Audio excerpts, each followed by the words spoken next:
So, Right thing. all right. Happy Monday, everybody. Thank you for joining us today. Like I said, we're going to be talking about navigating team conflict. In general, we'll talk about it. Towards the end, we'll talk a little bit about some tips and tricks for handling conflict in a virtual environment. So, no matter whether you're virtual or face-to-face, how do you navigate that conflict? So I'd like to start off the conversation talking about myself a little bit. I guess I'll introduce myself. So I'm Allie Cox. For those of you who don't know me, you can see my list of certifications here. Apparently, my goal in life is to have as many letters behind my name as I can get. But I do have a few certifications that kind of relate to teamwork, navigating conflict, especially out of the IC Agile International Consortium for Agile certification. So I have certifications in team coaching and facilitation. If you see anything here you're interested in, feel free to contact us. But I really wanted you to make sure that you have my email, allie.cox@netmind.net, or you can connect with me on LinkedIn. I would love to do that. And just so you know, after this session, you will get a link to the recording and to the slides of the PowerPoint that I'll be walking through as well. So you'll get a copy of that. So let's talk about what we're going to do today. We're going to talk about what is a team? What does that mean? I'm actually going to start out with a little poll to ask you guys what you think a team is. We're going to talk about what it means to have a cohesive team. How do you, what are the indicators that you've got a team that is cohesive? And then we'll get into the bulk of what I want to talk about today is what are some typical dysfunctions of the team. We're actually going to talk about the 5 dysfunctions of a team by Patrick Lencioni. Some of you may be familiar with that. And then we'll go through maybe some antidotes. So we'll start getting into the tips and tricks, and we'll end up with a few tips for specifically for virtual teams. So what is a team? What is your definition of a team? So this is me asking you that. So if you would like to participate in this little Mentimeter poll that's coming up, you'll have the instructions, and we can get into actually what is a team. So if you'd like to, I'd like you to participate in this. Go on your phone or on your however you're connected. You can go to menti.com and copy in that link, use that code there, 67881484. So it's up here at the top of my screen. Also, if I can figure out how to do this quickly, I'll put it in the chat for everyone. Let's move that chat over here. So you can also click on the link in the chat. It should take you directly to that poll. So what is a team to you? A group of people who work together toward a common goal. I see that from you. That's a great definition. Anybody else have a definition they want to put in there? A group that works together to achieve a solution that provides value. That's wonderful. I like the value part. Any group of people working toward a common goal, once again, and agree to share accountability. We're going to be talking about accountability. People that have a common culture, goal, and work agreement. A group of individuals that are working toward a common goal or vision. Awesome. I see common goal coming up here regularly. So those are great answers. Yeah, those are all right. So let's talk a little bit more about that. So how many of you have seen this? And sorry for the wording. It isn't very delicate wording. But let's talk about some of the things that I've seen happen on teams, like people talking behind each other's back. Basically, my team sucks, right? So we've got an example here of Anna. People behind her back say, "Oh, well, she's lazy. She always goes home first. She wants to avoid work, it seems like."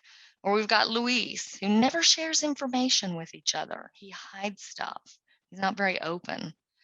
We've got Maria, who doesn't contribute good ideas. She just does the minimum amount of work and isn't very proactive. And we've got Pedro, who everybody considers a brown noser. He comes in early, he leaves late, he's trying to outshow everybody, it seems like, making the rest of us look bad. So we're going to talk about some of this and why this stuff happens in a little bit. So, I've heard managers say, we pay these people plenty of money. Why are they complaining? Why can't they work together well? Why are they complaining about each other? Why aren't they getting their work done? Why can't they just get along and do their jobs? Okay. We'll get into that a little bit later, but let's talk a little bit more about what a cohesive team actually is. Then we'll talk about those kind of dysfunctions. So, cohesive team is, it's kind of like an orchestra.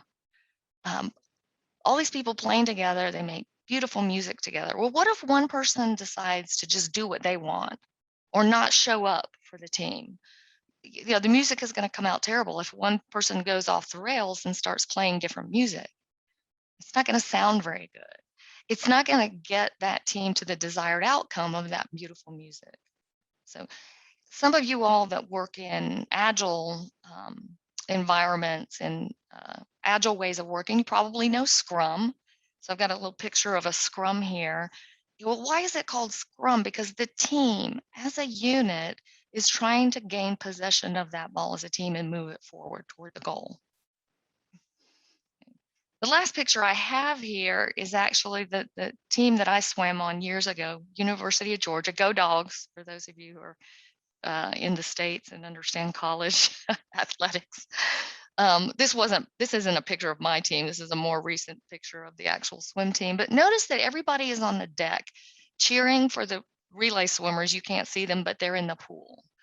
They all have one common goal. Even if they're not actually doing the work at that time, they're cheering on the work and celebrating it. The one common goal is to win, to beat out the competition. So that's really indicative of a cohesive team, is that they cheer each other on. They're working toward that common goal, right? So a cohesive team gets the job done and can do amazing things. So that University of Georgia women's team has actually ended up winning 7 NCAA national championships. How do they do that? Even though some parts of swimming is individual work, like you have individual events that you swim. You've got relay events that are in a team, but the whole team together has to work as a team in order to win the competition. They have to pitch in where they're needed. I remember at one of the national championships, I was asked to swim an event that I don't usually swim and I don't like that much, but we knew I could get the number of points that we needed to get to a certain point. So of course I did it. Right. Those of you, anybody here watch Ted Lasso? I highly recommend it if you don't. Spoiler alert, if you haven't seen it yet, I'm about to give you a spoiler. So Ted Lasso is a great show around teamwork and how to get a team to be high performing. And they had one of the team members, Jamie Tart, was a really egotistical striker on this soccer team. He never wanted to pass the ball.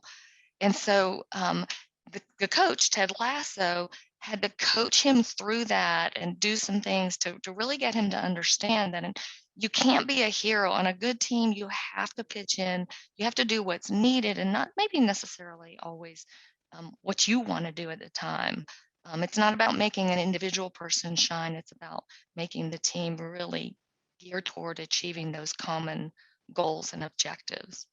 A cohesive team performs its work effectively. It attracts new members, like people want to be on that team. The team members influence each other. They maintain a certain level of integrity. They're attracted to each other as part of the team and are motivated to stay together as a team and to be committed to them. So some really good indicators that you've got a cohesive team is that you have that kind of organization of the team, that they work together effectively, that they're high performing. So let's look at a couple of things around teams, and some of you may have heard of the Tuckman model around team formation and phases of team development.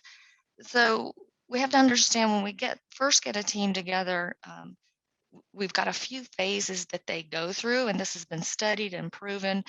Not all teams go through all the phases, but they typically do. So let's talk about those phases. So when a team first starts up, they're in what we call the forming stage. So that's when they're first starting to get together, starting to understand what work they've got to get done. So at the forming stage, it's a great period in time to have a good coach or leader that helps the team set up, that helps them understand what is their goal, what is their vision, why are they needing to do the work that they're needing to do, where are they headed. This is a great place to have the team put together what we call rules. I like to call that a team alliance. So how are we going to work together? How are we going to treat each other? What norms do we need to put into place? And actually write them down and have them up. And actually, at this point as well, we talk about how in general will we get work done together. So there's kind of a high dependence on the leader at this stage for guidance and direction. The team usually needs to be facilitated toward forming this alliance or these ground rules. And they need to come up with them together as a team rather than being dictated to from a leader, because if they come up with those ground rules together, they're more likely to buy into them and to self-regulate as a team. Okay. Sometimes at this stage, individual roles and responsibilities aren't real clear. So the team has to start to find its way toward, okay, what are each of our strengths? What can we bring to this team? What can we contribute?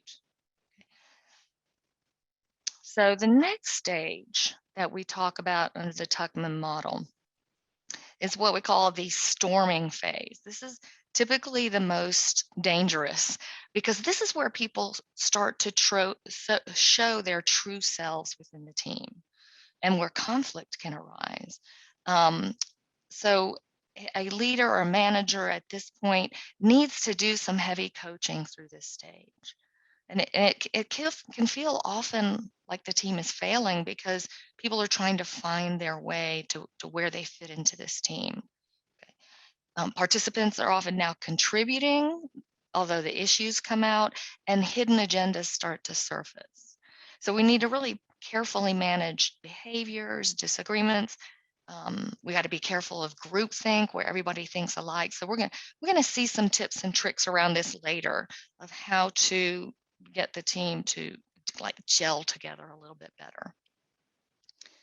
Okay. And this is also where cliques and kind of factions may form.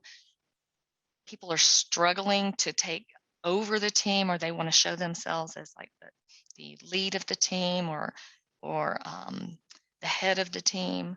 So it's really where a team needs to start to focus on its goals and concentrate on reaching that goal together to avoid becoming distracted by the relationships and the emotional issues. So where do we go from storming? Once we can get through storming, we have this stage called norming. And this is where the facilitator role gets a little bit smaller. You have to be less of a facilitator. The group is acting more like a cohesive team. So as a leader, you just want to guide the process and make sure they don't fall back into previous stages or phases. Okay, so if this is done well, typically this is where the team really starts to adhere to its own agreement and alliance. Roles and responsibilities are much clearer and accepted. Big decisions are actually made by the group. So they can understand how to reach decisions together, and the commitment and unity are starting to get strong. And this is also where the team develops and understands and hones its own working style, ways of working and processes.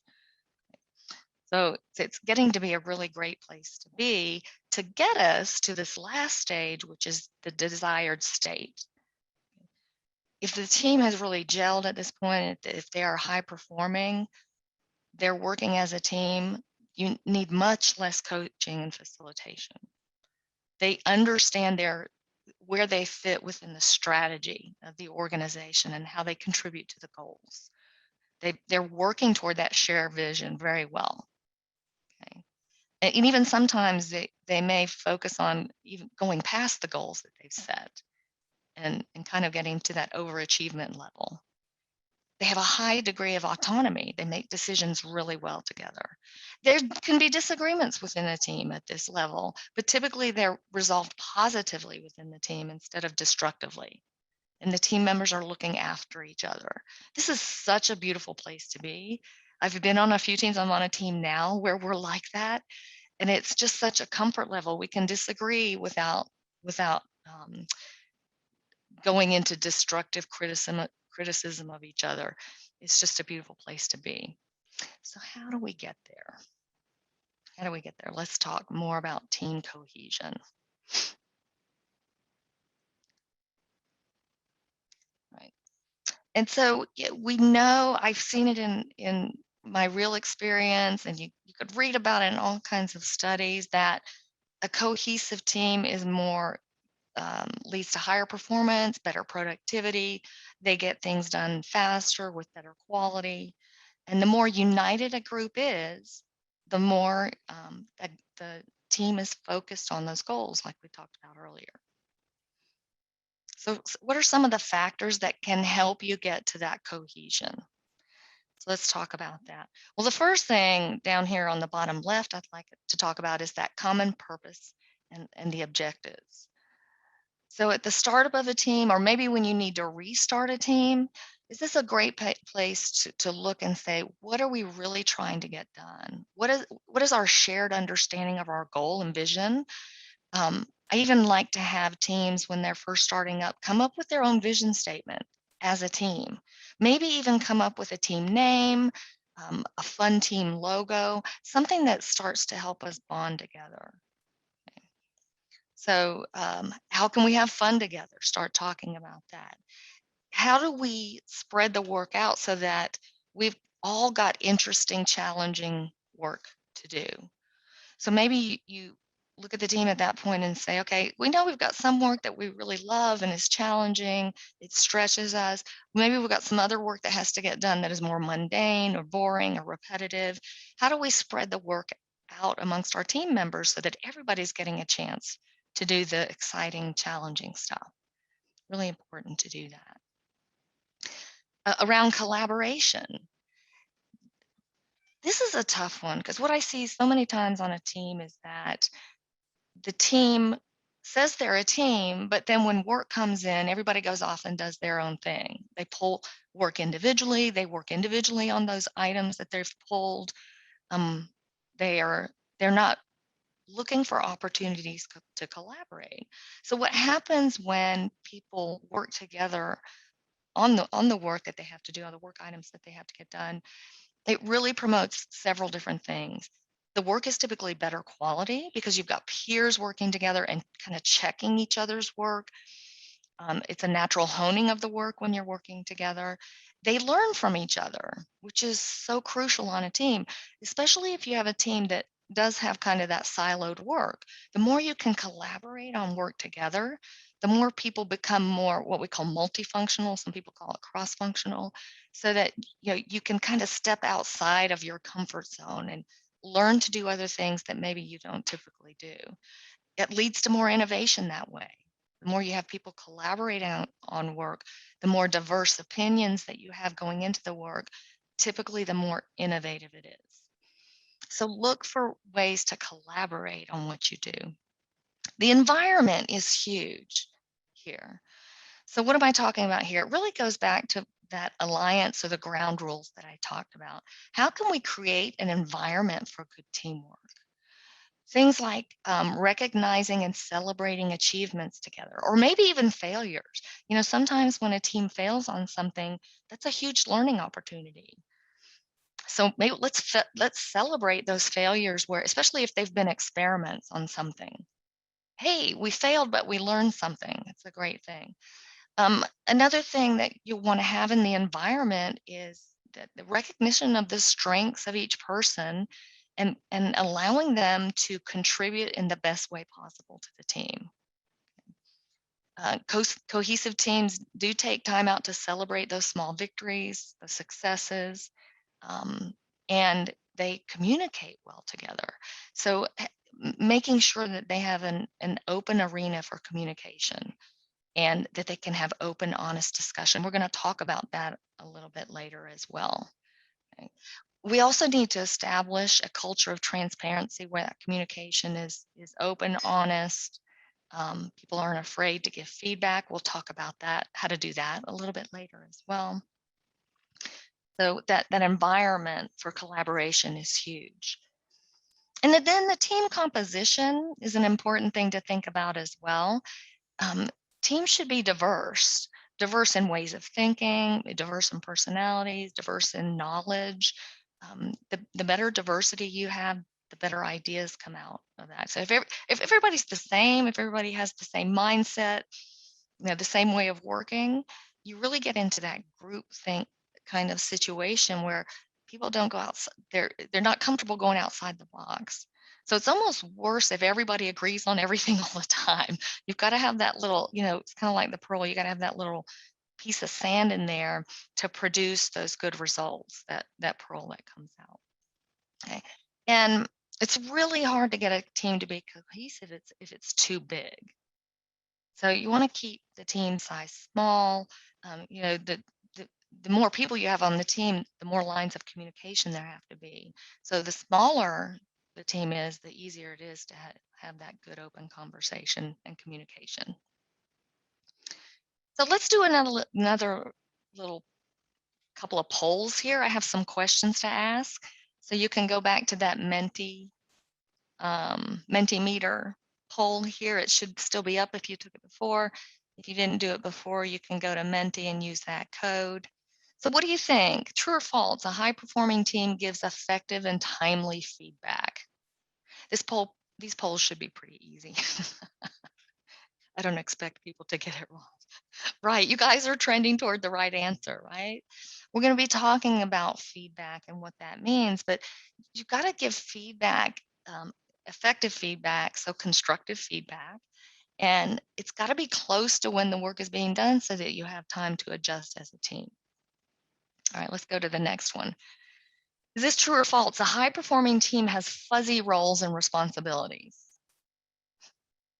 Yeah. So if you're not familiar with that term fuzzy, because I know we may have some international people in here, it says it's not well-defined roles and responsibilities. And actually, the trending toward false is correct. While on a team, you may have instances where people just have to pitch in and perform roles that maybe they don't usually perform. You still, as a team, you've got to understand what are our strengths and weaknesses. What are we good at individually and then as a team, and how do we put those strengths together as a team? So you do want to actually define roles and responsibilities, if not at the team level, at least for every piece of work that comes through that we're doing. Who's doing what on this piece of work? It's very important. Okay, how about the next one? A high-performing team consists of between 15 and 18 people. Yeah, trending very well here. Yeah, so when I talked about small teams earlier, I purposefully didn't talk about the number of people on a team.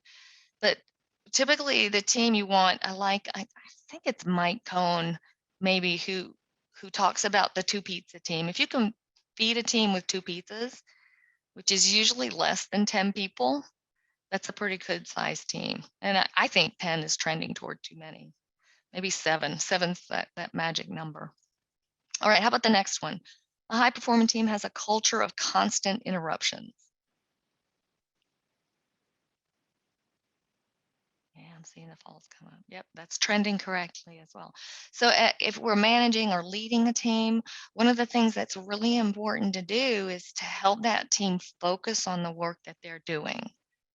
So if you've got a team where they're constantly getting barraged with, this item is urgent, this item is urgent. Well, number one, if everything that comes in is urgent, then nothing's urgent, right? If everything needs to be expedited, you can't expedite everything, right? So a good manager or leader will help the team to understand how to focus on work. And I don't really have time to go into it in this webinar, but to have kind of a pull system of work instead of having work pushed on the team. In a pull system, the team is pulling work as they have available capacity. So they're pulling work when they get done with the previous work. They can focus hopefully on one thing at a time, or at least on a minimal set of items at a time. This is how the work becomes more high quality and it gets done faster.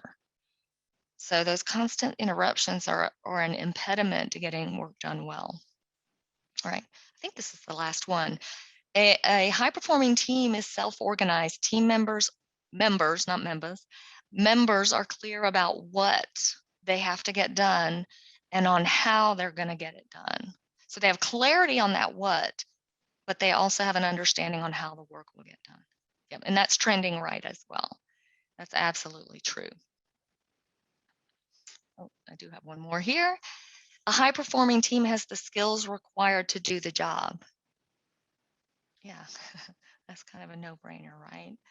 So we've got to make sure that the work that they're expected to do, that they actually either have the skills or can get the training or the access to the training to get that work done. Very important. All team members are specialists. Oh, yeah, false. I really do think this is the last question. Yeah. So what do I mean here? While people can have their specializations on a team, and that's actually a good thing, what we don't want is siloed work on a team where everybody does their certain part and they say, oh, that's not my job for this other thing. So to me, a good productive member of the team, they have their, what we talk about T-shaped people on teams oftentimes. So the T-shape means that you've got the T, and the vertical of your T is what really is your strength or strengths. What things do you do really well? So you've also got the top of the T, which are things that maybe you can try to do, you can help out with, but it's not necessarily your strength. So a good T-shaped team member brings their specialization to the team, but they're also willing to pitch in and help when there's work that needs to get done. So once again, it's not my job mentality. It's, yeah, let me see how I can pitch in. Okay, you all did a great job on that. So now let's talk about dysfunctions on a team and some tips and antidotes for a cure here. So some of you may be familiar with Patrick Lencioni's work on the 5 dysfunctions of a team. Those of you who know me know that I love to read, and the 5 dysfunctions of a team is a great read if you are working with teams and you need help with that. It's written like a novel too, which is kind of fun. It's not quite so textbook. But building a cohesive team is hard, but it's actually simple.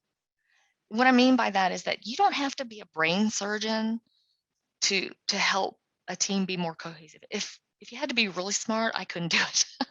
So you don't have to have some magical tips or techniques. It's actually really basic stuff, but it does boil down to you have to be courageous on a team, and I'll talk about what you have to be courageous around, and you have to be persistent. And that's a direct quote from Patrick. It really boils down to courage and persistence. So, in this day where we have constant and emergent changes, we've got virtual teams, teamwork really, I think, is kind of like that untapped superpower of organizations. In my experience, teams that lack good teamwork often fail, while those who have it have a better chance of survival. So, why do so few companies concentrate on good team building? I find that it's considered something that's fluffy, or, oh, that's soft stuff. We don't need that. But it's actually really important because of what I've talked about earlier, that the team, high performing teams are really powerful. I think that it's hard for companies to do because it's harder to measure, and you also can't buy it.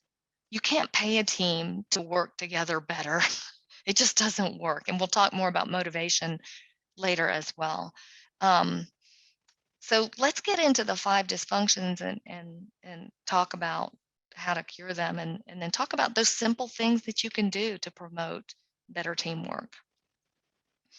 So we'll talk about the dysfunctions, like I said first. Let's talk about the first level of the dysfunction is the absence of trust or lack of trust on teams. And I'm not talking about predictability. Like I'm not talking about how you can predict what somebody else is going to do, like if they're going to do their job or not. What I'm talking about here is team members being vulnerable with each other. Be- Team members that who lack trust aren't comfortable showing their weaknesses. So they're afraid to admit when they're wrong, or they hide their weaknesses, or they finger point and blame other people for things that go wrong. Um, they often aren't truthful. And it's, people naturally want to self-preserve. You want to look out for yourself. So it's fairly normal to have that absence of trust. So we have to work on that. So we'll talk about the antidotes in a little bit for that. If you have that absence of trust, what happens is that lack of trust leads to fear of conflict because people don't want to be vulnerable with each other. That means they're afraid to get into conflict or they avoid conflict, healthy conflict, or they degenerate into destructive conflict. So what I'm talking about here, good conflict is productive, it's ideological conflict. You have passionate debates around important issues on what the team needs to get done. People who have the fear of that, or teams that have the fear of that, you have people using a lot of veiled comments. It's passive aggressive behavior, or people withdraw. They just don't contribute, or they don't talk about the whole truth of what's going on. So teams that lack trust tend to have destructive debates that have politics, pride, competition involved. Each person just trying to win, and people are manipulative. Manipulative. I can say that. And one of the worst behaviors that I see is that team members come out of meetings, for example, team meetings, and they go and bash the meeting behind people's backs or talk about people behind their backs. So it's a really bad place to be. And if you have that fear of conflict, what happens is the team now has a lack of commitment. There's no clarity of purpose. There's a lack of buy-in. If people don't air their opinions with passion and open debate, they rarely buy into the commitments they've made. They may fake it, but they're really not committed. And what happens if you have that lack of commitment is that you don't have a clear action plan that's committed to. And even the most focused, driven people will hesitate to call out their peers and correct bad behavior. So you have a lack of accountability. Right? So things just don't get done and nobody wants to call each other out on it. So what happens if you have that is the results are bad. You're not delivering that value that one of you put in the cohesive team feedback earlier. People put their individual needs above the team goals. So they're looking out for their ego, they're looking for their career development, their recognition, their kudos, instead of helping drive the team toward its goal. So that's not a good place to be. So let's talk about that a little bit more. The basis of it all, like I said, is trust. I like this quote from Paul Santagata, who's at Google. There's no team without trust. Okay, we've got to be vulnerable in front of our peers in order for us to get good work done. So let's get into some antidotes for each one of these levels.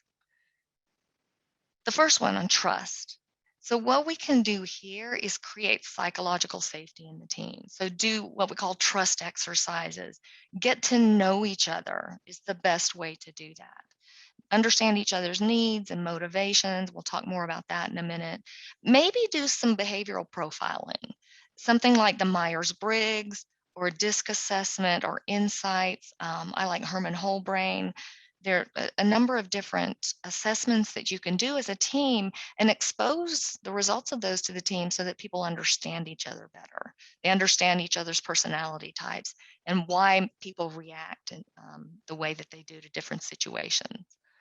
We want to promote open, honest conversation around the work that we're doing and how the team is going to get it done. So building that safety is really important. And what happens when we don't have the psychological safety is that people get into kind of a fight or flight mode. So we know that um, psychological safety is vital for success in any environment. Really, the brain possesses like or processes a taunt from a boss, a competitive coworker, or somebody that's on the team that's very dismissive of them. What they'll do is they'll process that instinctually in the brain as a threat to life, of a threat of life or death. The amygdala is like the alarm bell here in the brain. I call it the security guard here. That it promotes that fight or flight response, and it hijacks our brain, and so people become very defensive when they get attacked or when they think they're getting attacked. So what we've got to do in the team is promote that psychological safety, help the team to say things to each other to achieve their goals without being destructive, um, allowing them to speak their mind, be creative, stick your neck out without fear of it being cut off. So, really good stuff. So, let's revisit the team that sucks. Sorry for that wording, but that I talked about earlier. So, we had these things that these people talking about each other. So, part of psychological safety is really understanding what's going on in the team.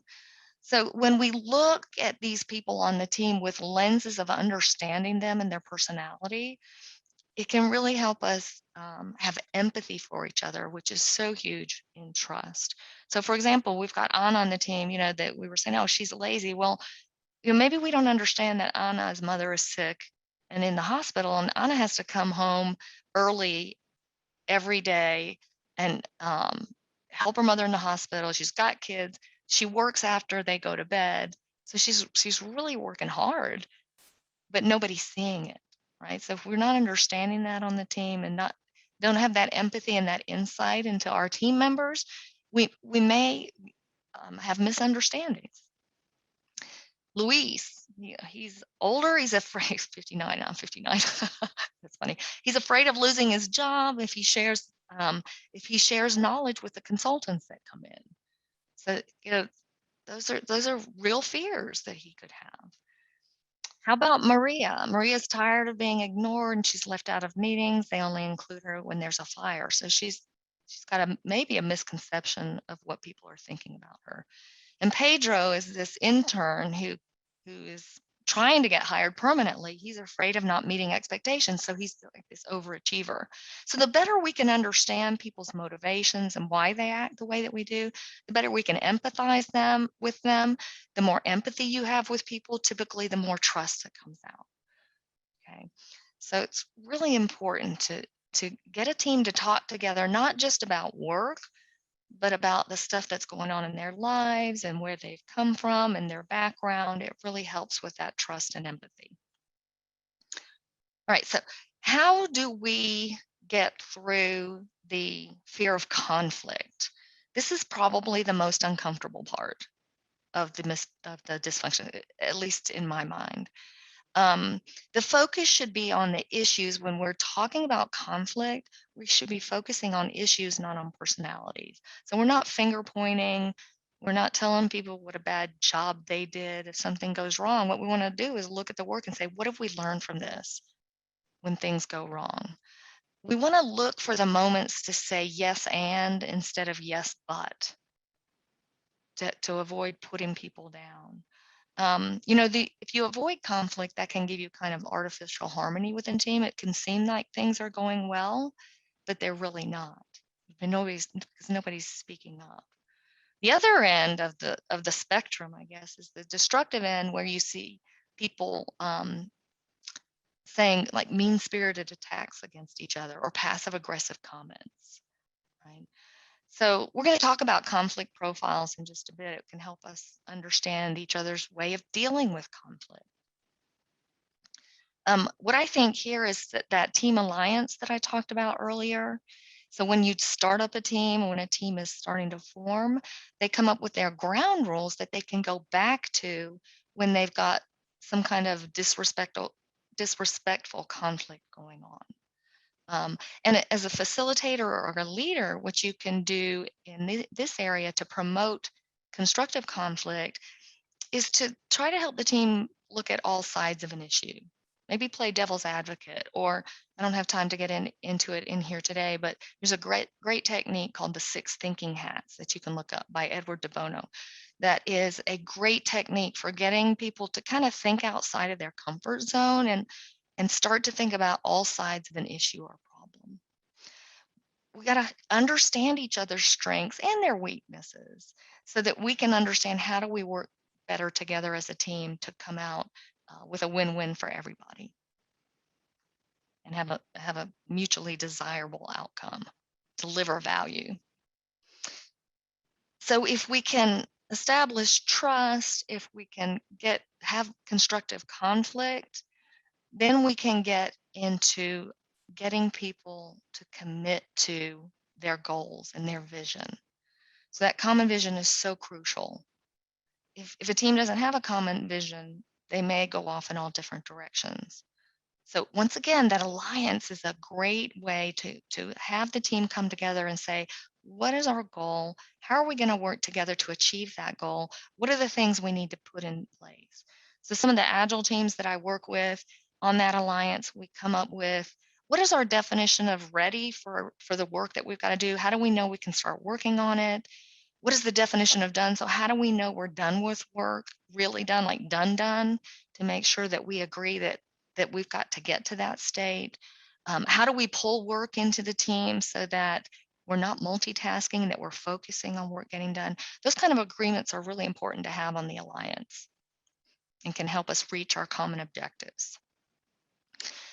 So if we've got the commitment, people tend to hold each other accountable better. So, yeah.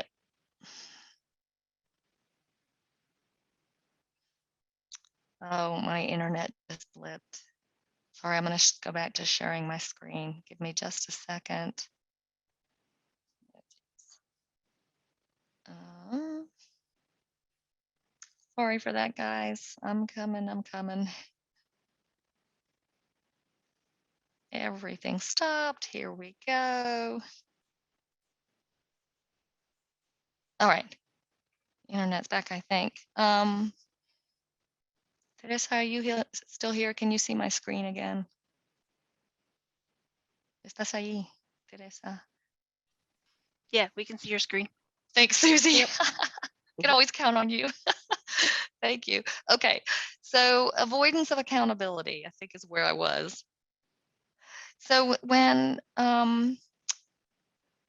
teams are committed to what they're doing, they hold each other accountable better. They can remind each other in gentle ways that they're not living up to the performance standards of the group.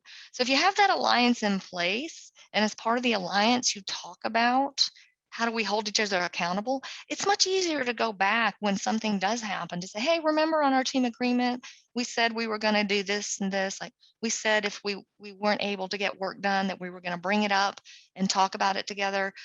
Are we doing that? We ask ourselves, are we doing that as a team? So that alliance is just so crucial to helping teams and giving good feedback. I'm going to talk about feedback in just a second. Giving good feedback to each other is really crucial, and there's some good, gentle ways to do it that can really boost responsibility. So once we have that accountability, that the team holds each other accountable, then we have great attention to results. We're delivering value to the organization. Okay. So one way to do that is to make sure that we're giving appreciation. We're celebrating successes and maybe failures, like I talked about before. Okay. So the inattention to results is really crucial. It's kind of like to give the analogy, which I think I probably stole from Patrick Lencioni as well. It's kind of like on a football team, an American football team. The score is on the scoreboard the whole time, right? It's a constant reminder. It's the team results that matter, not some individual. So, if you can you imagine a game where the quarterback is throwing well, maybe, but the ball's not getting catched, or he's got great stats. He goes to the coach and says, "Hey, we're doing great because I made all these passes and I have these stats," but the team is down 21-0 and you see it on the scoreboard. I don't think the coach is going to be happy with that.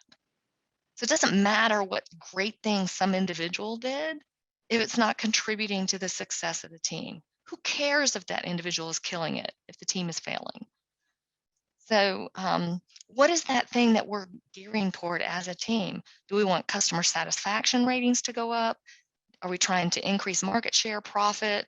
Are we trying to grow, increase our growth versus our competition? Are we trying to get more revenue? It's all about that delivery of value. And that's what we're looking for as far as results. We're not looking for some individual's great results unless it's contributing to the team. So let's talk a little bit more of that psychological security or safety in teams, because that is really the basis of it all. Once again, that trust is core, it's key. We want to be able to measure that psychological safety. How free do people feel in a group? Do they feel like they can be honest with each other?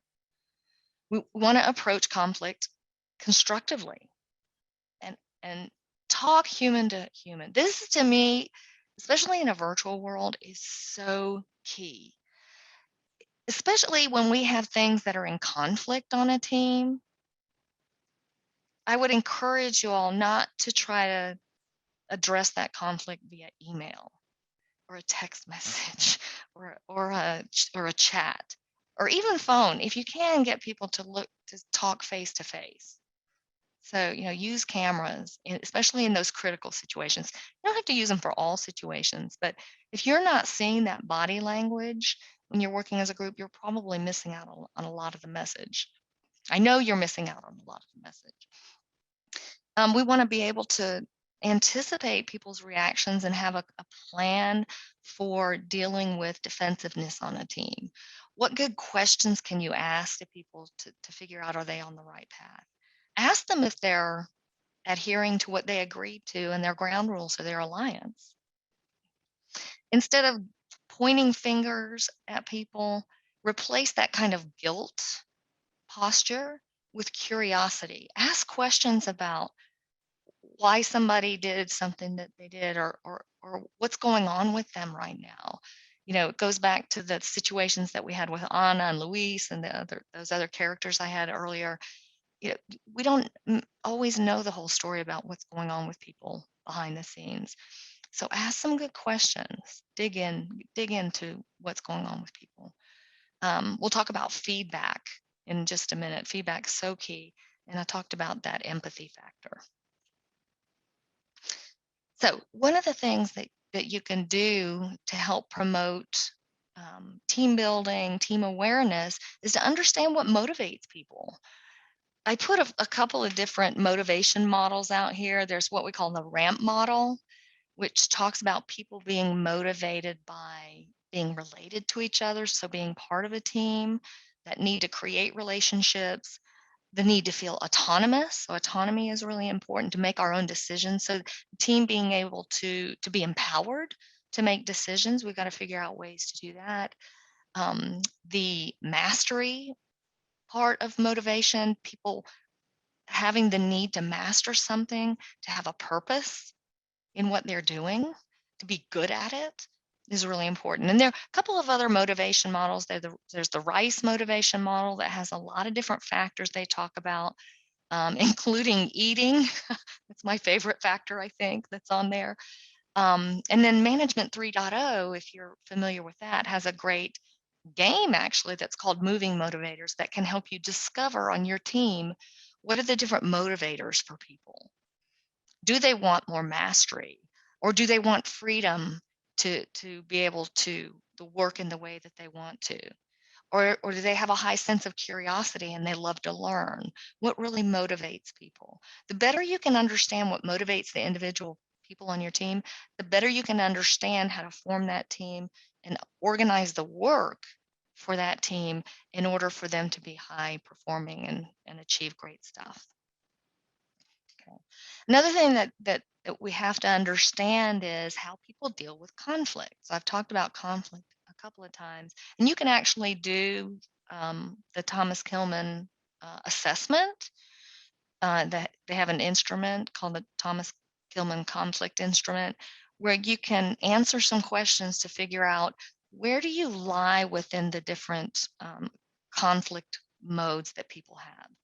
So what you see here is that we've got cooperative across the x-axis and assertive across the y from low to high. And so people that are more cooperative, they may have very low assertiveness, which means that they typically avoid conflict because they kind of stick their head in the sand and just want to leave things like, let's just leave it status quo. We don't want the conflict. If they're higher on the cooperative level, people want to accommodate. They're accommodators, so that they like to make people happy. On the assertive level, we've got people that they're not very cooperative and they're very assertive. This is kind of a danger zone to be in because they're very competitive. They just want to come out of any conflict the winner, right? Without cooperating or getting people to compromise. And then you've got the best kind of conflict, I think, is that you're at a collaborative level. So you're assertive. That means you can have good, constructive conflict discussions and debates, but you're also collaborating together as a team to work through that conflict and come out with a great answer. So, might be good to know people's conflict styles so that you can help them through the different conflict to get them to collaborate better together. Okay, I talked about that alliance a couple of times. Just another note on that. It's a great thing to build. I like to do them on sticky notes, whether it's virtual, like on a mural board, or whether it's live in a room with sticky notes. Have that up somewhere that people can go back to and refer to when they're having problems. They can go back and say, hey, I don't think are we adhering to this alliance? What can we do about it if we're not? I said I was going to come back to the feedback. I know I'm running out of time here as usual, but feedback is, I love this quote, feedback is the breakfast of champions. Good feedback can really help the team grow. Good constructive feedback can help it learn. I love this last note I have here. It really helps with change and innovation within a team. If we're constantly looking at ourselves to see what can we do better. I'm actually going to skip through this just because I'm running out of time.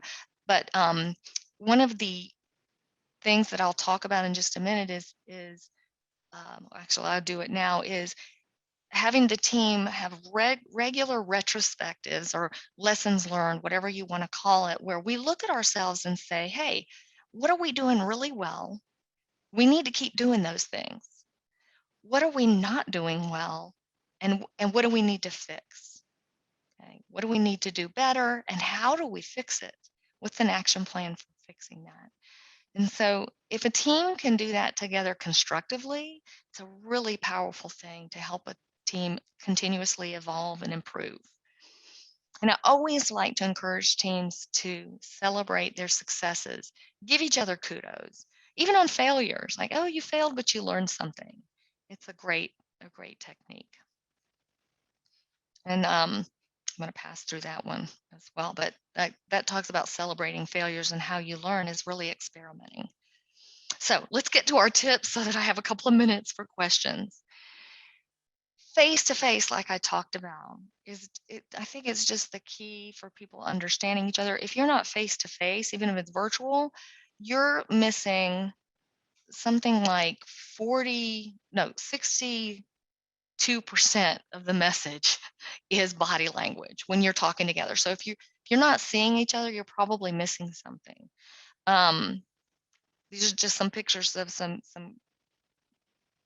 great teams, and including the team at Netmind that I work on. We encourage us ourselves to be face-to-face as much as we can.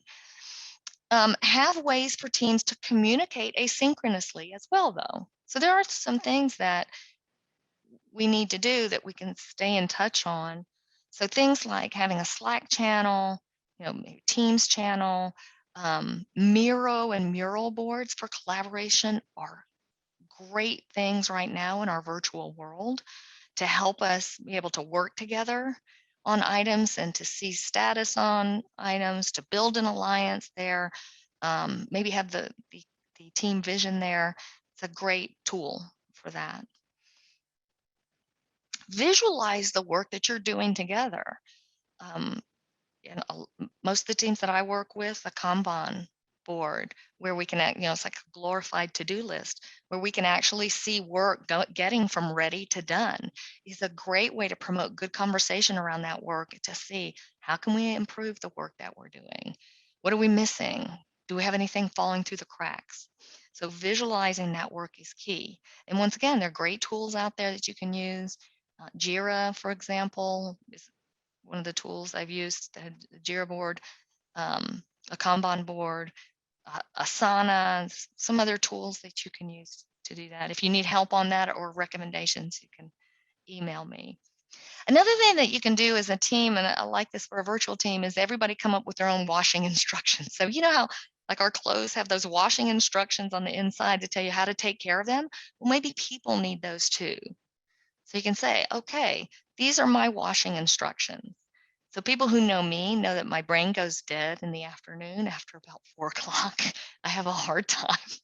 So my washing instructions are, if it's something important that we need to talk about, let's talk about it before 4 o'clock in the afternoon. So encourage your team members to come up with their own washing instructions and to be mindful of other people's instructions, right? It's a great way to have that empathy for other people. Have fun together. Find ways to have fun. One of the things that I'm doing now with a lot of the teams that I work with are retrospectives from Chris Stone, and I have the link here that you'll get in the PDF later. But you can look up Chris Stone, the virtual agile. He has some really cool retrospectives. I think my internet just went out again. He has some really cool retrospectives that you can use as a team that are free that you can download.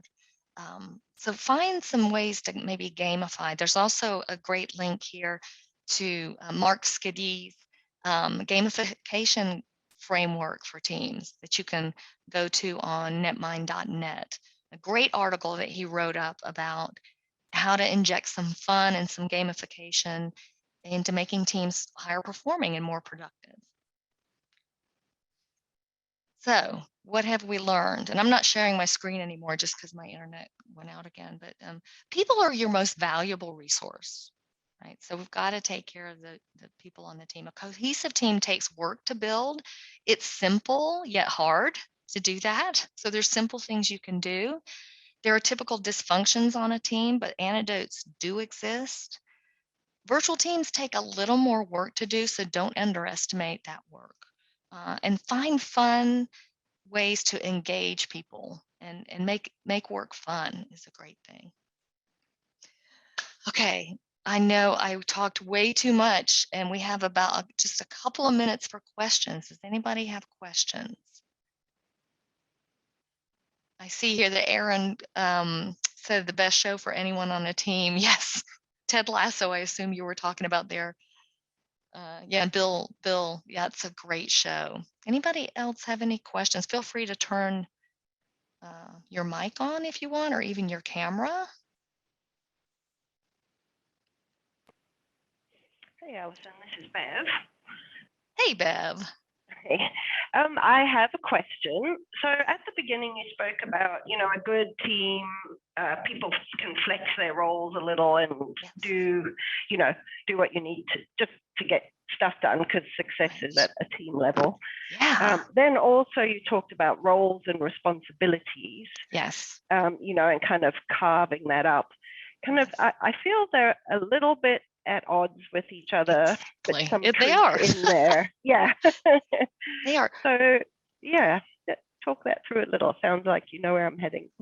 Yeah. So while we want, the ideal team is full of T-shaped people where everybody can pitch in as needed. But you also still have to understand what each person's strengths are, because if everybody is a generalist and you don't have specialists on the team, you probably have things falling through the crack because you don't have somebody who knows how to do a higher level of a certain thing. So what I like to see is that teams understand, at least at a minimum for each piece of work that comes through the team, who's going to do what on it and who needs to use their specialist hat to do that piece of work. But we also want to encourage people to pitch in where they can and not just stay with those blinders on in their specialization. So it's kind of a balance of the two things, if that makes sense. Did that help, Bev? I lost my mute there. Yes, I like how you're talking about it in terms of specialization and generalization rather than like Yes. your job, my job. Exactly. And also the idea of that people can help assist each other. So I guess some of that is to communicate when you might be the specialist in that area, but you need the team to pitch in where they can at certain times, even if that is kind of your specialty, because we all have roles and job descriptions and things, and people, I think, sometimes just sit still and don't do anything because they're like, oh, well, that's the project manager's job or what have you. Yeah, I agree. And that's helpful. I encourage people never to say it's not my job. Well, I can help out. I could try to help out. So I think you hit it right on the head. Thank you. Thank you, Bev. I think we're out of time, but if anybody does have more questions or wants to talk to me personally, Allie.cox@netmind.net. You'll be getting the follow-up to this, so you can email me, call me. I'm glad to help where needed. And thank you all for your time today. I know I'm a little over. Thank you so much for your time today. We really appreciate you joining us, and we hope to see you next time.